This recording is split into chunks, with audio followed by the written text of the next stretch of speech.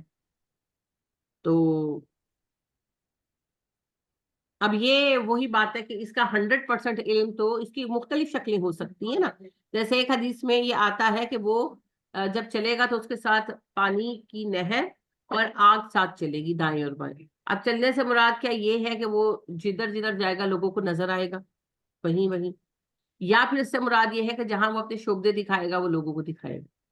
میرا ذاتی خیال یہ ہے کہ شاید وہ جہاں لوگوں کو اکٹھا کرے گا، اور ظاہر ہے جیسے فرض کرے لاہور پہنچا، وہ پہنچے گا نا ایک دن، تو لاہور پہنچا وہ ویسے خوشخبری یہ ہے کہ جب نیا وہ بنے گا نقشہ دنیا کا گلیشیئر پگھلنے کے بعد، تو لاہور تو رہنا نہیں ہے۔ تو دیکھیں بہرحال نقشے میں نقشہ کہاں تک صحیح ثابت ہوتا ہے۔ اینی ویز جو شہر موجود ہوں گے وہ جب وہاں پہنچے گا تو وہاں لوگوں کو اکٹھا کرے گا نا ان سے خطاب وغیرہ کرنے کے لیے تو میرا خیال ہے کہ وہاں وہ لوگوں کو ویژولز دکھائے گا کہ اگر مجھ پر ایمان لاؤ گے تو اس جنت میں بھیجوں گا، اگر مجھ پر میرا انکار کرو گے تو یہ جہنم ہے جس میں تمہیں ڈالوں گا۔ تو میرا یہ خیال ہے، باقی وہی بات ہے کہ یہ فتنہ ایسا ہے کہ یہ آپ کے ایمان کو آج بھی ہلا سکتا ہے، جب یہ ہم سوچتے کہ ایسا کیسے ہوگا ویسا کیسے ہوگا، تو یہ بس اللہ کی آزمائشوں میں سے آزمائش ہے۔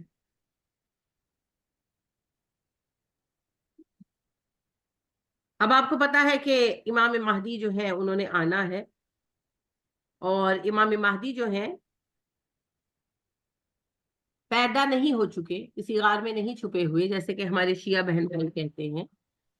امام مہدی جو ہے وہ حضرت فاطمہ کی اولاد سے ضرور ہوں گے، اور مدینہ کے رہائشی بھی ہوں گے، نام محمد ہوگا، باپ کا نام عبداللہ ہوگا، لیکن نہ خود وہ جانتے ہوں گے اور نہ لوگ جانتے ہوں گے کہ یہی امام مہدی ہے۔ ان کو تو ایز اے لیڈر، ایز خلیفہ، ایز امیر المومنین چنا جائے گا، پھر ان کی نشانیاں دیکھ کر لوگ انہیں امام مہدی قرار دیں گے۔ ابن مسعود کہتے ہیں کہ قیامت تب تک قائم نہ ہوگی جب تک میرے اہل بیت میں سے ایک آدمی عرب کا حکمران بن جائے گا جس کا نام میرے نام پر ہوگا، نبی صلی اللہ علیہ وسلم نے کہا۔ ام سلمہ سے روایت ہے، نبی اکرم صلی اللہ علیہ وسلم نے فرمایا مہدی میرے خاندان سے ہوں گے اور فاطمہ کی اولاد سے ہوں گے۔ ابو سعید خدری رضی اللہ تعالیٰ عنہ کہتے ہیں کہ نبی صلی اللہ علیہ وسلم نے فرمایا مہدی میری اولاد میں سے ہوں گے، چوڑی پیشانی والے، باریک لمبی ناک والے، کیونکہ ناک ستواں ہوگی جسے آپ کہتے ہیں۔ وہ زمین کو عدل سے یوں بھر دے گا جیسے وہ ظلم و جور سے بھر گئی تھی، اور وہ 7 سال تک حکومت کرے گا، یعنی کہ امام مہدی 7 سال کا ٹائم گزاریں گے جس کے بعد پھر عیسیٰ آ جائیں گے۔ علی رضی اللہ تعالیٰ عنہ سے روایت ہے، رسول اللہ صلی اللہ علیہ وسلم نے فرمایا مہدی میرے اہل بیت سے ہوگا، اللہ تعالیٰ اس کی ایک ہی رات میں اصلاح فرما دیں گے۔ سمجھ گئے؟ یعنی کہ گریجول اصلاح نہیں ہوگی، اصلاح سے مراد یہ نہیں کہ ان میں کوئی خرابی ہوگی، یعنی کہ وہ ایک عام بندے امام مہدی نہیں ہے، ان کو تو نہیں پتا وہ امام مہدی ہیں، صلاحیت ان میں بہت ہوگی، کیونکہ صلاحیتوں کی بنا پر ہی علماء چنیں گے نا، کیوں چنیں گے؟ ان میں کوئی خوبیاں ہوں گی تو چنیں گے، تو ان کو چنیں گے خوبیوں کی بنا پر۔ مگر بہرحال ایک عام لیڈر میں اور امام مہدی کو جو کوالٹیز چاہیے ان میں جو فرق ہے وہ راتوں رات ختم ہو، صبح وہ ایک نئے ہی انسان کی شکل میں نظر آئیں گے۔ اچھا جی،